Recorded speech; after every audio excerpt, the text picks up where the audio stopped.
Hey everybody, welcome back to Record-ology. Okay, we're going to stray a little bit. Go with me here. We're going to stray a little bit from our normal stomping grounds at the very low end of the spectrum of entry-level equipment. We are sort of going mid-fi on this one.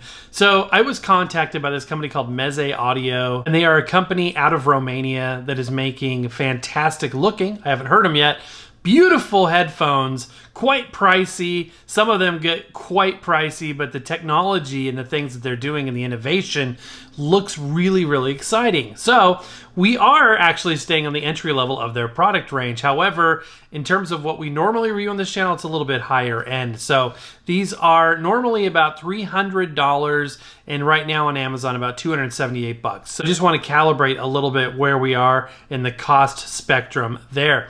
They are the second to lowest tier for this company, and so they are the entry level essentially for them.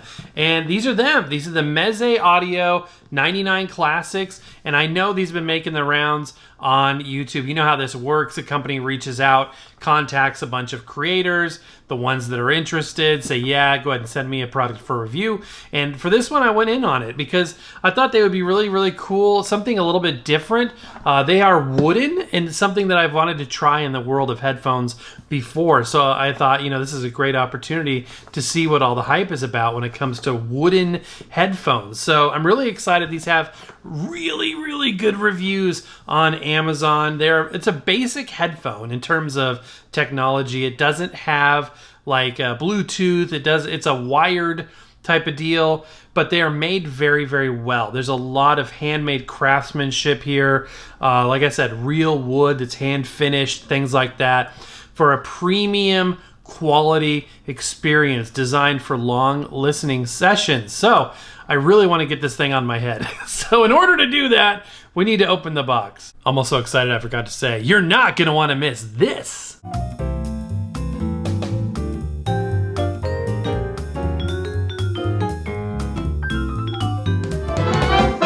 I don't care where I'm going, just as long as I'm with you. Put it there, pal. So I had to go back and do a voiceover for those first few shots here. I had the microphone facing the wrong direction, but check out this box. The packaging is just on point. This thing has won awards. As you can see, the product was designed by Antonio Meze out of Romania. We showed his picture a little while earlier. And on the side here, we've got some of the highlights of the features that we will be showing you. The packaging is just on point, and I always say that packaging does matter, and indeed it does.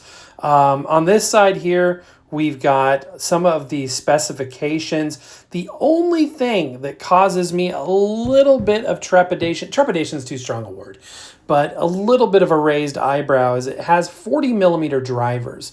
And you may be saying, who cares about that?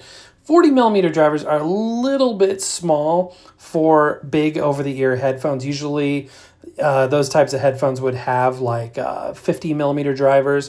40 millimeter is what's found in these. So, and now these 40 millimeters are big for this type of headphone.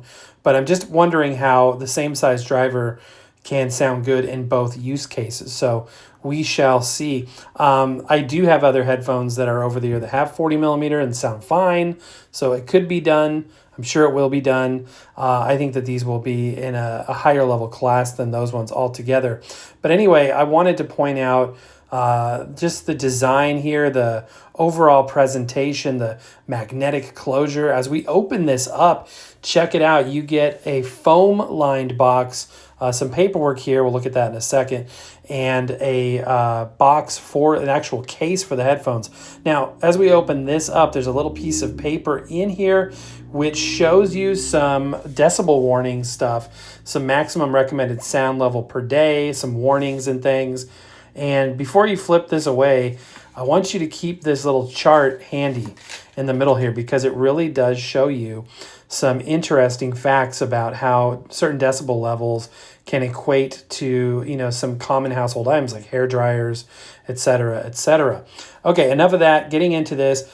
This has an amazing feel to it, very ergonomic, but before we do that, I want to point out we got a couple of stickers in here, and like I said, the whole box is foam lined.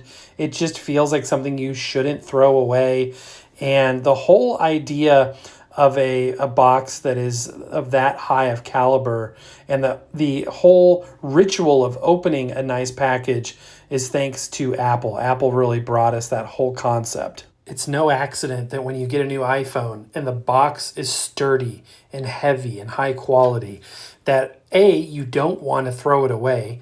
They count on that. That's why they invest in a nice box, because they know it'll be kicking around your closet for years. And, it's not free, but it's advertising for them, ongoing perpetual advertising. Plus, the quality of the packaging in your mind will translate to the quality of the product. You may say, I'm immune to that or whatever, but if this came in a blister pack, I guarantee you your opinion of the product quality would be different than if it came in this sturdy padded box. And not only all of that, and this stuff is cool to me, that's why I'm kind of harping on it, but the whole presentation, the moment you open it, the reveal. And let's do a reveal right now with these in this beautiful case. That whole moment when you lift the lid and you see the product for the first time is theatrics that are very intentional. And now these other companies now have to live up to that. That's why we're seeing so much of this high-end packaging. So my least favorite part of doing headphone reviews is trying them on camera. I just feel goofy doing it because it is goofy. Which side is right and left? I don't see anything printed on the outside. I guess it doesn't matter because you can plug in the cables either way you want because there's receptacles on both sides. So let's go ahead and try to put these on. It's the first time I've ever tried wearing these. Wow. Okay. Yeah, this adjustable headband just sizes to your head immediately. I've got sort of a large melon, and these fit nicely. The ear cups completely surround my ear. You can hear like this metal kind of a ringing noise if you tap on that, so don't do that. Yeah, they fit very comfortably. The headband is nice and wide, so I don't anticipate it, being uncomfortable to wear. I've read from other people that these are extremely comfortable, but because the seal on the ear is so complete and it's not tight, it's actually very comfortable, but because that seal is so good, that your ears will sweat. So a lot of people say you have to wipe that down because the grease from your ears, as gross as that sounds, will harden that TPU and make it crack over time. So keeping them clean is key. It's interesting. Somebody said, and I didn't understand what they meant until just now, that when you put them on, there's just the right amount of sound leakage coming in. Other people around you, like I can hear my own voice as I'm talking to you. It does sound muffled, but I can still understand it. That being said, transient noises, fans and things have vanished, and it's like completely silent in terms of the listening environment. So I am so excited to give these a try and to listen to what the 40 millimeter drivers can really do. Here are the specifications for the headphones. The frequency response is always one that I look for. 15 hertz to 25 kilohertz.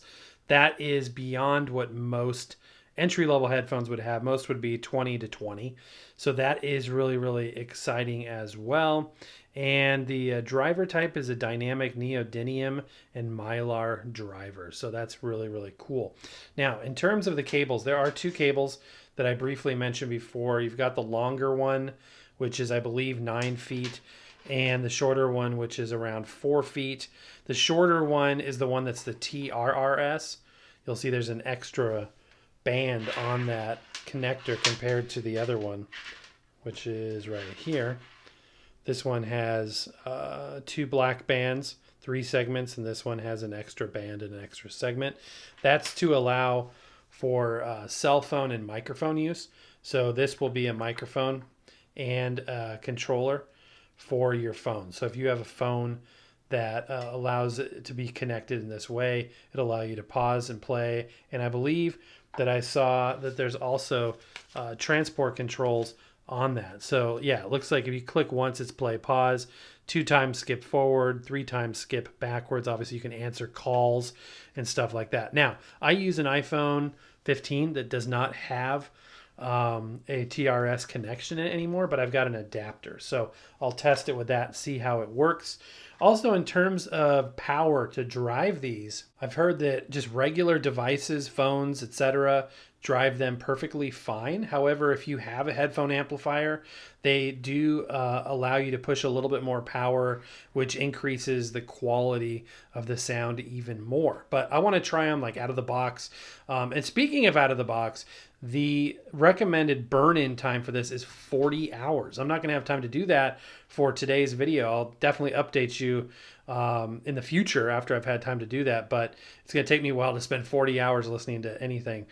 Just so busy. So, but I'm going to give you my impressions out of the gate, and I'm excited to go hook these up now, test them out, and I'll let you know what I think. Okay, here's the difficult part where I have to explain to you what I heard. And this is so subjective, right? Because what I hear may be different than what you hear, etc. But it is what it is. So I spent the day with them. And again, this is way early in the burn-in period for any speaker. Any kind of transducer really needs a burn-in period. These need 40 hours. So I've listened for a few hours, but definitely nowhere close to 40. So I only expect it to get better from here. That being said, overall, I'll cut to the chase here. They're great. They're fantastic. Probably one of the top 2 or 3 best sounding headphones I've ever heard in my life. And I have heard a lot of headphones, all the way up to expensive headphones, albeit I spent a lot more time with entry-level products. But these, super comfortable. They were never fatiguing. The most comfortable headphones, arguably, I've ever worn. The pressure was just right. The headband, best headband I've ever had on a pair of headphones. I never thought about headbands that much. I like the cable being a separate entity from the headphones. And I found myself a couple of times looking to find a left and right mark on the ear cups because I'm so used to that. But they're actually etched right on the cable connector right there. So depending on which way you have them connected, you will always be able to look on the cable and see how you have them plugged in. I listened to all types of music, everything from hip hop with a lot of bass to classical with a lot of detail, especially in the higher frequencies. I listened to rock. I listened to every kind of music under the sun. I listened on streaming. I listened to vinyl. I listened to tape. I listened to CD. I listened with my iPhone, and I tried this little adapter that I have that converts from the TRRS to a USB-C because that's what my iPhone has. And the remote control functionality on the shorter wire worked fine. It worked really good. It does take a lot of pressure to click that in, but it worked fine. All right, let's talk about the sound signature. So usually when you grab a pair of headphones, the first thing you're listening for is that incredible bass, right? Where's the good bass? I want the good bass. And with the smaller 40 millimeter drivers, I was wondering if it would be there. It was there. It definitely had powerful bass, but it was somewhat subdued. And what I mean by that is when there was songs that had some strong bass line, it would represent it accurately, but it wouldn't overemphasize it. I'm not sure if you're aware of this, but most speakers and headphones have an EQ applied to them. They're not completely flat in terms of the EQ response. If they are flat, they're referred to as monitors, whether they're headphone monitors or speaker monitors. But these are headphones. So these, like your listening speakers and other headphones, are tuned. So this has a particular sound signature in terms of EQ, and that's oftentimes referred to as a U EQ, meaning that the highs are boosted and the bass is boosted. This I felt was a little different. I felt like they were closer to being flat. I did feel that the highs and mids were the strong suit with this. So crisp, so detailed. The mid-range was incredible, but they were not lacking in any way in terms of mids and highs. They weren't muddy, they weren't boxy, they perfectly balanced, by the way. I switched them back and forth a couple of times to check that. But the highs and the mids are just so pristine, so crisp, so natural sounding. They don't sound like amped up, but they are probably perhaps boosted a little bit in terms of EQ. And the bass I feel like maybe rolled off a bit. Now, that's not to say they're tinny or they're lacking in bass, because they're not. They actually have really good bass, but the bass isn't overemphasized. I always go back to these Sony powered headphones that my son had at one point, and there were these huge things you put on, and the bass was so strong that it just rattled your brains, and it was so over the top. I love bass. I had a subwoofer in the back of my truck in high school, and I'm playing my Sir Mix-a-Lot with the amp under my seat. I love bass. I love bass, don't get me wrong, but it should be well-rounded, well-balanced, and natural, and these are natural. So there were songs that had some incredible bass detail that I could definitely hear represented in this, but I wasn't sitting there just constantly rattled by annoying, intense bass. It was just an overall pleasing sound. And what was really weird on a subconscious level, and this is the Michael Framer side of things, right? He talks about this stuff, is that I just didn't, I kept getting distracted by the music. I kept finding myself being like drifting off and listening to the music because I was hearing detail that I had never heard in some of my favorite songs because these headphones were bringing out that level of detail. So I was listening and listening more, and I kept wanting to listen to more, and I kept listening to more. I listened a lot is what I'm trying to say. So I would say that these are a noticeable step up from some of the more entry-level products that we reviewed from a headphone standpoint. I would absolutely recommend these. These are definitely, to me, a premium listening item, right up there with the Grados and maybe one or two other headphones I've listened to. Maybe top two. These and the Grados, off the top of my head, seem to be some of the best, although the One Audios are no slack, and they are incredibly low price considering. But yeah, this is a premium product. I love them. I'm glad I had the chance to review them. I'll go ahead and put a link down below. If you are interested in some mid-fi headphones or some really, really nice upgrade to your entry-level ones, I would recommend these wholeheartedly. All right, my friends, I hope you enjoyed that show. I definitely would recommend. So I'll go ahead and put a link down below. I would love to hear their higher end ones as well. They're very exciting. I love headphones. The idea of a private listening experience, you're in your own private theater there without disturbing others and getting this premium sound experience, I think is really, really cool. So let me know down in the comments below what you think of these, if you would be interested, or what your favorite headphones are. Let me know down in the comments below as well. Before I let you go, I wanted to reiterate that we do have our membership program that you are invited to join. Only 99 cents a month, $1 a month, something like that. And you get exclusive early access to certain videos, content, and things like that. And a host of cool benefits and features. Mostly the satisfaction of knowing that you're helping to support this channel as we try to grow. And I appreciate every one of you for being there. We also have our custom 45 adapters and other merch as well. Most importantly, you're here, you're watching the video, and I thank you so much for that. My friends, happy record hunting. We'll see you next time.